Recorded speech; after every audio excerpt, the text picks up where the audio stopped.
설사가 잦아 건강검진을 하는 중에 염증성 장질환으로 이어질 수 있다고 하시네요. 어떻게 관리해야 할까요? 안녕하세요. 울산 아이누리 한의원 원장입니다. 설사가 잦은 편인가요? 극심한 통증과 설사, 혈변 등을 동반하는 염증성 장질환은 만성질환이 되기 쉬워 관리가 필수입니다.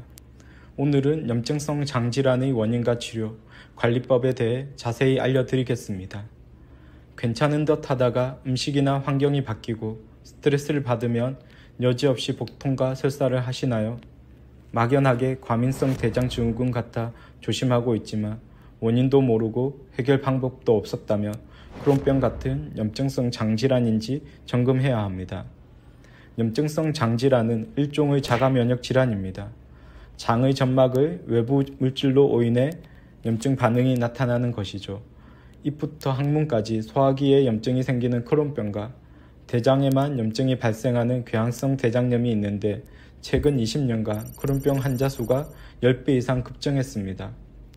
염증성 장질환의 원인은 정확히 밝혀지진 않았지만 유전, 면역, 환경, 장내 미생물 등이 관련되어 있다고 봅니다.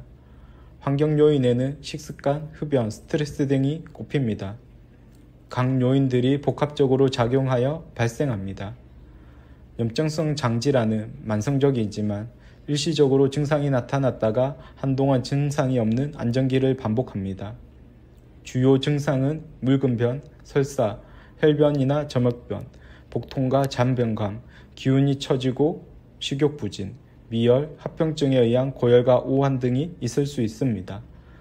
지난 1998년부터 2018년 동안 크론병 환자가 10배 이상 증가했는데 그중 젊은 층인 20대, 30대가 환자의 절반 정도를 차지합니다. 항생제 오남용이 문제되던 시기에 소화기를 보낸 것이 원인으로 지목되고 있습니다. 미국 소아과학회 공식 저널 소아과학에 소화기 때 항생제 사용은 염증성 장질환 발병과 관련 있다는 연구 결과가 실린 바 있습니다.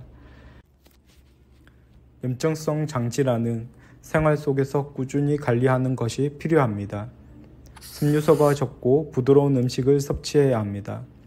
육류는 지방 부위 없는 연한 살코기 위주로 섭취하며 불량식 자주 식사하여 장 부담을 줄여야 합니다. 가스가 차고 설사를 한다면 우유 섭취를 제한하시고 충분한 수분 섭취와 설사로 인한 탈수를 예방해야 합니다. 과일과 채소, 주스도 주의해야 합니다. 앞서 항생제 오남용이 문제가 될 수 있다고 하였는데 처음에 장염이나 과민성 대장증후군으로 여겨 항생제나 소염 진통제 등을 복용할 수 있습니다. 하지만 이런 종류의 약은 장내 미생물과 위장관 등에 악영향을 미칩니다. 아이들의 호흡기 질환이나 합병증 등에도 항생제 남용을 주의해야 합니다.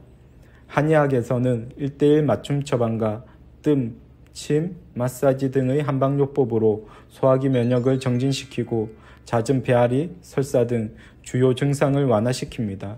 또한 꾸준한 치료와 함께 생활 속 식이관리를 이어간다면 건강한 장으로 유지할 수 있습니다. 이상 염증성 장질환에 대해 알려드렸습니다. 감사합니다.